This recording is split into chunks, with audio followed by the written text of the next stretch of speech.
बिस्मिल्लाहिर्रहमानिर्रहीम। अस्सलाम वालेकुम स्टूडेंट्स, कैसे हैं आप लोग? ठीक ठाक हैं। आज हम इकोनॉमिक्स डेवलपमेंट ऑफ पाकिस्तान के अंदर अपने एक चैप्टर स्टार्ट कर रहे हैं, एग्रीकल्चर सेक्टर।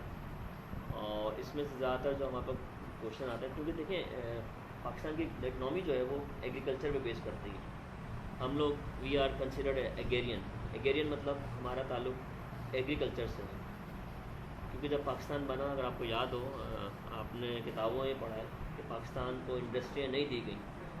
पाकिस्तान बेसिकली वजूद में आया कि जब हिंदुस्तान के टुकड़े किए गए। कुछ टुकड़े जो है वो इंडिया को मिल गए, कुछ टुकड़े पाकिस्तान को मिल गए। तो कहा ये जाता है और सुना ये जाता है और पढ़ा ये जाता है, और हमारे जो टीचर आज तक पढ़ाते हैं वो ये पढ़ाते हैं कि जनाब जब पाकिस्तान वजूद में आया तो पाकिस्तान के पास कोई इंडस्ट्री नहीं थी, और थी तो उनकी हालत बहुत ख़राब थी। तो ज़ाहिर पाकिस्तानियों के पास कोई दूसरा ऑप्शन नहीं था, वो ज़ाहिर ज़राअत की तरफ गए, खेती बाड़ी की तरफ गए। तो पाकिस्तान की जो इकनॉमी है वो डिपेंड करती है एग्रीकल्चर पर। जब भी हम इसको बोलते हैं it's agriculture, Pakistan economy is agriculture economy. तो जब हम बात करते हैं तो नॉर्मली एग्जाम में भी ये पूछा जाता है। बहुत बड़ा चैप्टर है एग्रीकल्चर सेक्टर का, और इसमें से आपसे देखिए, मैं आपको बताऊं, पहले ही बता चुका हूँ, 8 से 9 सवाल आते हैं, आपको 5 करने होते हैं। तो 2 सवाल तो पूरे इसी सेक्टर से आ जाते हैं, लेकिन इस 2 सवाल के लिए हमें बहुत सारे टॉपिक कवर करने पड़ते हैं। तो मैं जो टॉपिक आज शुरू कर रहा हूँ बहुत इंपॉर्टेंट टॉपिक है। Normal economics development of Pakistan में सवाल पूछा जाता है कि इम्पोर्टेंस क्या है, क्या रोल क्या है एग्रीकल्चर सेक्टर में। तो अगर आप देखें, स्क्रीन में शेयर कर रहा हूँ आपके सामने, ये लिखा हुआ है role of agriculture sector in economic development, या वो पूछेगा role of agriculture sector in Pakistan. तो सबसे पहली बात हमारे पास क्या है, सोर्स ऑफ नेशनल इनकम। अब आपको पता है, देखें पार्ट 1 में आपने नेशनल इनकम पढ़ी है माशाल्लाह। नेशनल इनकम क्या होती है?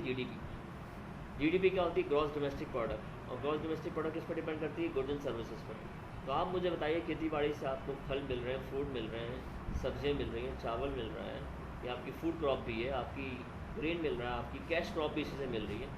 तो हमारे मुल्क में जितनी भी जीडीपी हो रही है उसका बेसिकली जो मेन सोर्स हमारे पास नेशनल इनकम की मेन सोर्स जो है वो बेसिकली क्या है? एग्रीकल्चर प्रोडक्ट्स है। तो सबसे पहले हम इसको क्या बोलते हैं? It's a source of national income.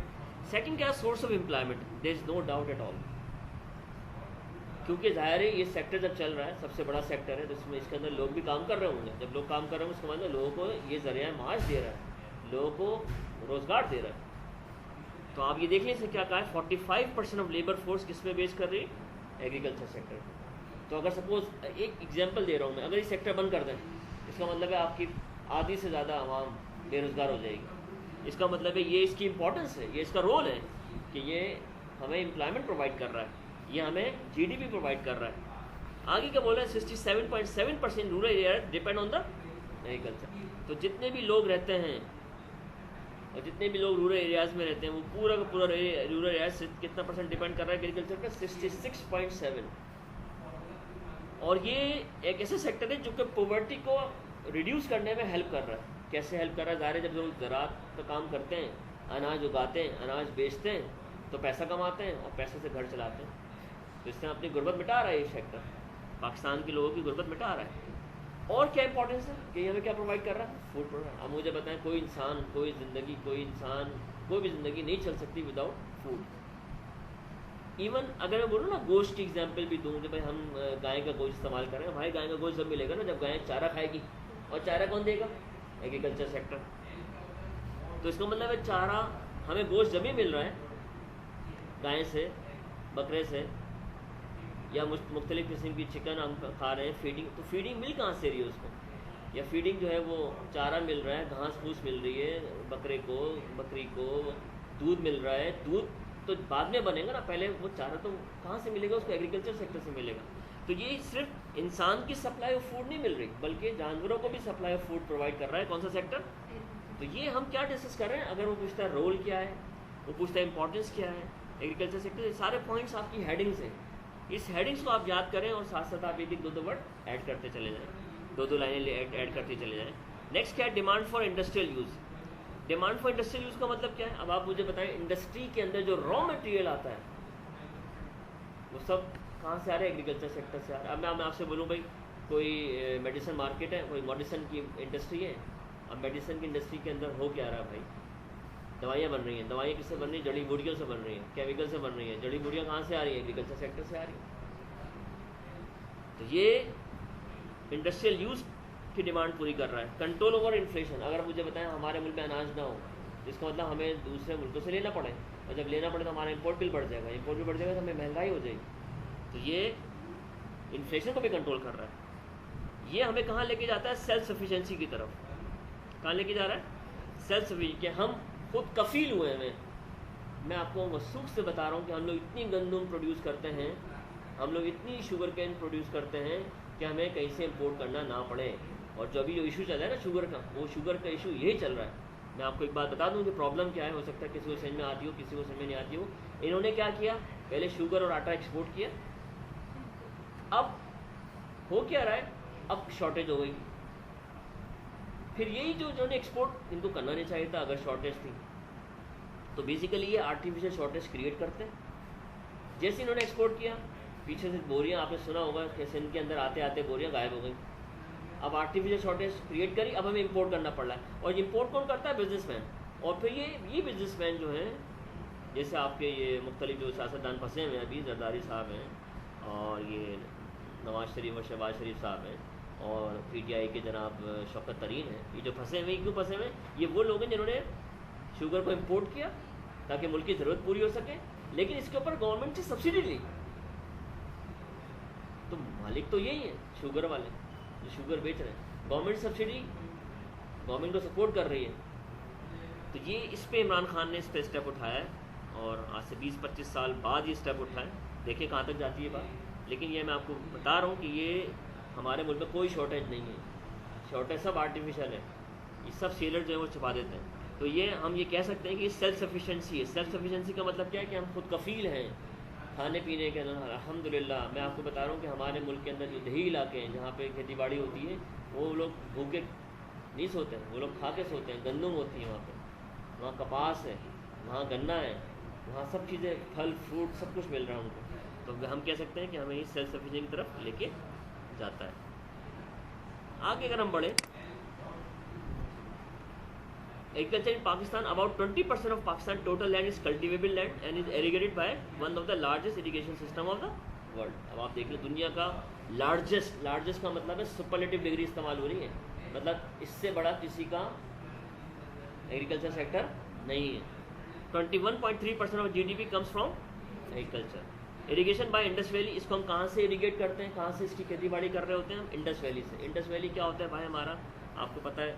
Indus valley हमारे पास दरिया सिंध को हम नाम लेते हैं इंडस वैली का, इसको हम कल्टीवेट कर रहे होते हैं, वहाँ से पानी प्रोवाइड कर रहे होते हैं। सिविलाइजेशन, इसकी सिविलाइजेशन कितनी पुरानी है? 4500 BC, before Christ. Before Christ का मतलब हज़रत ईसा अलैहिस्सलाम से भी पहले की है। ये बिफोर क्रिस्ट का मतलब क्या होता है? बिफोर क्रिस्ट, क्रिस्ट बोलते हैं हज़रत ईसा अलैहिस्सलाम को, ये क्रिश्चन जो होते हैं, तो उससे पहले की सिविलाइजेशन है ये। अच्छा, अब हमें क्रॉप्स कौन कौन सी मिल रही हैं इससे? रबी क्रॉप, खरीफ क्रॉप। रबी क्रॉप कब हार्वेस्ट होती है? अर्ली समर में। और खरीफ क्रॉप कब हार्वेस्ट होती है? In early winter. ये सारी हमारी फसलें। अब रबी में कौन कौन सी आती हैं? वीट है, बारले है, वीट गंदम को बोलते हैं, बारले बाजरा को बोलते हैं, ऑयल सीड्स हैं। खरीफ में कौन सी आ गई? राइस है, कॉटन है, शुगर केन है, मेज़ है, माइलेट्स है। ये सारी की सारी हमारी क्रॉप्स हैं। अब आप देख लें, रबी कब हम हार्वेस्ट करते हैं, इनको कब काटते हैं? समर में। कब लगाते हैं? समर में। और कब इसको लगाते हैं? विंटर में। और इन्होंने बाकायदा एग्जाम्पल भी दे दिया आपको कि कौन कौन सी फसलें कौन कौन सी हैं। इस रबी में कौन कौन सी आएंगी? रबी में कौन कौन सी हमारे पास? गंदम हो गई, बाजरा हो गया और ऑयल सीड्स हो गए। और खरीफ में कौन कौन सी? हम चावल है, कॉटन है, शुगर केन है। फिर इन्होंने ये भी बता दिया कि world largest producer of and supplier of चिक पीस। भाई चिक पीस उगाएंगे तो बेचेंगे ना, तो प्रोड्यूसर एंड सप्लायर। तो हम ये किसकी बात कर रहे हैं? वर्ल्ड लार्जेस्ट, पाकिस्तान की बात हो रही। तो इसका मतलब ये एग्रीकल्चर से हमें मिल रहा है। कॉटन है, शुगर केन है, डेट पाम है, किन्नू है, मैंड्रिन ऑरेंज है, अनियन है, अनियन प्याज, किन्नू, डेट पाम आपकी खजूर को बोलते हैं। Main crop of Pakistan wheat है, राइस है। ये फिर मज़ीद उसके बारे में बता रहा है, वीट के बारे में।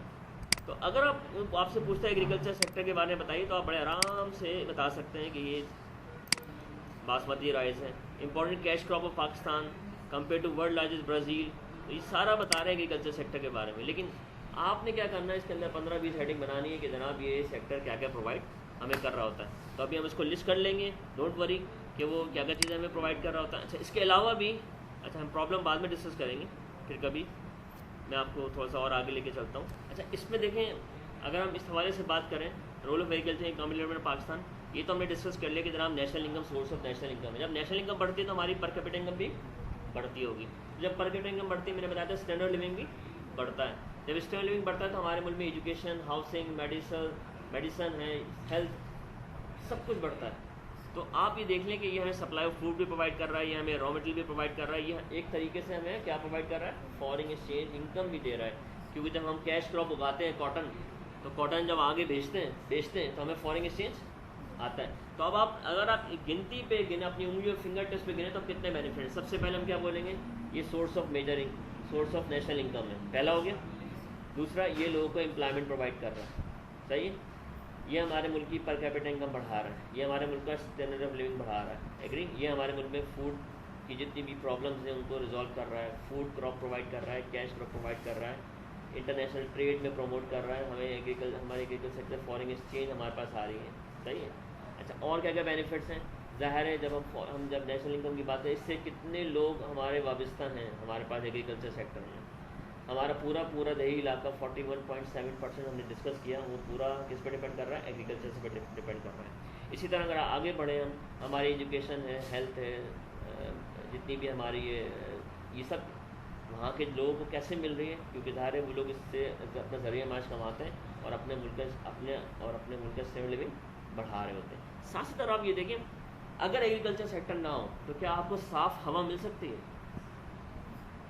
हवा जब चलती है तो पत्तों से टकराती है और वो क्लीन हो जाती है, तो ये हमें इन्वायरमेंट भी प्रोटेक्शन मिल रही है। दूसरा, ये हमारे फ्लड्स को भी रोक सकती है। कैसे, जब पानी सैलाब आ रहा होता है और जब दरख्त लगे हुए तो पानी का जो प्रेशर होगा वो ज़्यादा हो जाएगा, कम हो जाएगा, तो ये फ्लड्स को रोकती है, ये इन्वायरमेंट को प्रोटेक्ट करती है, ये हमारी एयर को क्लीन कर रही है, जीडीपी का एलिमेंट है इसके अंदर, एम्प्लॉयमेंट प्रोवाइड करती है, फूड क्रॉप प्रोवाइड कर रही है, कैश क्रॉप प्रोवाइड कर रही है, फॉरेन एक्सचेंज अर्निंग हो रही है, हमारे जीडीपी बढ़ रहा है, हमारी नेशनल इनकम बढ़ रही है, हमारे मुल्क का स्टैंडर्ड लिविंग बढ़ रहा है। तो आप अगर इसको काउंट करना शुरू करें, तो मैंने नोट्स देखिएगा आप कभी इकोनॉमिक्स ऑफ पाकिस्तान की, मैंने 10-15 हेडिंग इसकी बनाई हुई कि what is the importance and role of economic development, agriculture, role of agriculture sector, economic development of Pakistan. And believe me, मैं आप जब तक मेरे से आप क्लास लेते रहेंगे, आखिर जब आप ख़त्म करेंगे तो आपको सीक्वेंस बनाना आसान हो जाएगा। कैसे सीक्वेंस बनाना आसान हो जाएगा, एक इंटरेस्टेड बात है, जब हम जीडीपी की बात करते हैं ना, जीडीपी बढ़ेगा ना, नेशनल इनकम बढ़ेगी, नेशनल इनकम बढ़ेगी, पर कैपिटा इनकम बढ़ेगी, पर कैपिटा इनकम बढ़ेगी, स्टैंडर्ड लिविंग बढ़ेगा, स्टैंडर्ड लिविंग बढ़ेगा, एजुकेशन, मेडिकल, हेल्थ, सब कुछ बढ़ेगा। एक तो ये पॉइंट ऑफ हो गया। फिर इंसान भूखा नहीं रह सकता, इंसान को फूड चाहिए, इंसान को बिजनेस करना है, इंसान को एक्सपोर्ट करनी है, फॉरेन एक्सचेंज बढ़ता है, हमारी एयर पोल्यूशन से पोल्यूशन कम हो रही है, फ्लड्स रुक रहे हैं इसके ज़रिए, एनवायरमेंटल प्रोटेक्शन हो रही है। हम जिंदा ही एग्रीकल्चर बेसिस पे हैं, क्योंकि हमें ऑक्सीजन चाहिए, क्या चाहिए, और ऑक्सीजन को हमें कौन प्रोवाइड कर रहा होता है, प्लांट, एग्रीकल्चर सेक्टर। तो कहने का मतलब ये इतनी सारी चीज़ें आपकी फिंगर टिप्स पे कि आप बड़े आराम से 3-4 पेज और 10-15 हेडिंग डाल के आप बड़े आराम से इसका पेट भर सकते हैं। और मैं आपको कह रहा हूँ, अब आप भी फाइबर उठाएं, अगर आपका फाइबर है तो आप देख सकते हैं एग्रीकल्चर सेक्टर का सवाल आता है या तो वो पूछता है प्रॉब्लम्स क्या है, प्रॉब्लम्स हम नेक्स्ट टाइम डिस्कस करेंगे। आज हमने क्या डिस्कस किया, role of agriculture sector economic development of Pakistan. Please आपसे रिक्वेस्ट है, अगर समझ में नहीं आया हो तो आप दोबारा पूछ लें, लेकिन ये जब आप बार बार लेक्चर लेंगे, सुनेंगे, तो आप देखिएगा in the end after 2-3 months आपको बोलेंगे यार ये इग्नोर, तो आप खुद ही लिख देंगे। हेडिंग तो बनानी, हेडिंग में 2-3 लाइनें डाल दी, हेडिंग सीक्वेंस से बना रहा हूँ ना मैं आपको। ये इस तरह आप लर्निंग कर रहे हैं। लर्निंग क्या कर रहे हैं कि भाई एक का फ़र्क पड़ेगा, उसका फ़र्क दूसरे पे पड़ेगा, तीसरे पे पड़ेगा, चौथे पे पड़ेगा, पाँचवें पे पड़ेगा। और नोट्स आप देखेंगे, मैंने बाकायदा नोट्स इस तरह बनाए हुए कि हर टॉपिक को बाकायदा 15 से 20 हेडिंग में डालिए। और इस सब्जेक्ट के अंदर करना यही है कि आपने इस सब्जेक्ट का पेट भरना है प्रॉपर हेडिंग से और प्रॉपर मटेरियल से। Okay guys, thank you so much. Comments ज़रूर दीजिएगा, मैं आपसे टच में रहूँगा, मैं आपसे पूछूंगा कि आपको समझ में आया नहीं आया। प्लीज़ किसी से आके जो है वो नोट्स कलेक्ट कर लें ताकि आप तैयारी भी कर सकें। Thank you so much, take care. आज आपकी 2 क्लासेस हुई हैं, आज एक अकाउंटिंग की और एक इकोनॉमिक डेवलपमेंट ऑफ पाकिस्तान की। Please keep in touch, thank you.